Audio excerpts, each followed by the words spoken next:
मामी की बहन से कैसे हो गई गोविंदा की शादी, 4 साल छुपाकर रखी, दिलचस्प है सुनीता चिची की लव स्टोरी। बॉलीवुड अभिनेता गोविंदा सालों से हिंदी सिनेमा में डटे हुए हैं। गोविंदा 56 साल के हो चुके हैं, लेकिन आज भी वह एक्टिव हैं।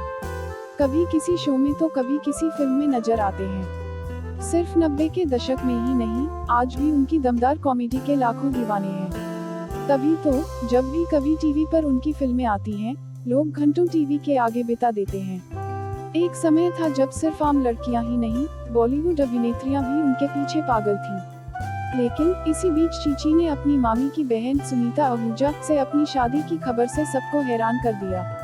जी हाँ, गोविंदा ने 1987 में अपनी मामा की साली सुनीता से शादी कर ली थी, लेकिन कुछ समय तक उन्होंने दुनिया से अपनी शादी की बात छुपाए रखी थी, जैसा कि कई स्टार कर चुके हैं।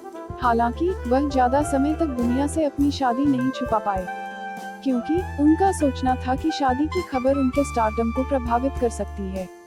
लेकिन ऐसा नहीं हुआ। शादी की खबर सामने आने के बाद भी गोविंदा के स्टारडम पर कोई असर नहीं पड़ा। गोविंदा जब 25 साल के थे, उनकी और सुनीता की शादी हो गई। इस दौरान सुनीता सिर्फ 18 साल की थी। सिमी ग्रेवाल के शो में इंटरव्यू में गोविंदा ने बताया कि एक फैमिली फंक्शन में वह सुनीता से मिले थे, क्योंकि सुनीता उनके मामा की साली थी। शुरुआत में दोनों के बीच बिल्कुल नहीं बनती थी। शादी छिपाने की बात पर गोविंदा कहते हैं, मुझे लगता था कि कोई मेरा करियर बर्बाद करने की कोशिश कर रहा है, इसलिए मुझसे जब कहा गया कि अब अपनी शादी का ऐलान कर दो, तो मैंने इसकी घोषणा नहीं की, जिसका मुझे पछतावा है।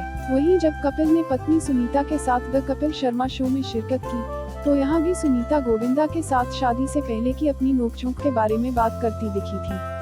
गोविंदा और सुनीता की शादी को 32 साल हो चुके हैं। इस रिश्ते में हर रिश्ते की तरह कई परेशानियां आईं, लेकिन गोविंदा और सुनीता हर मुश्किल के बाद भी आज भी साथ हैं।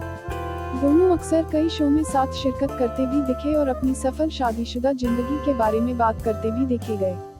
एक बॉलीवुड एक्टर के तौर पर अपनी शादी को चलाने में उन्हें किन किन दिक्कतों का सामना करना पड़ा, अभिनेता इस पर भी कई बार बात करते देखे गए हैं।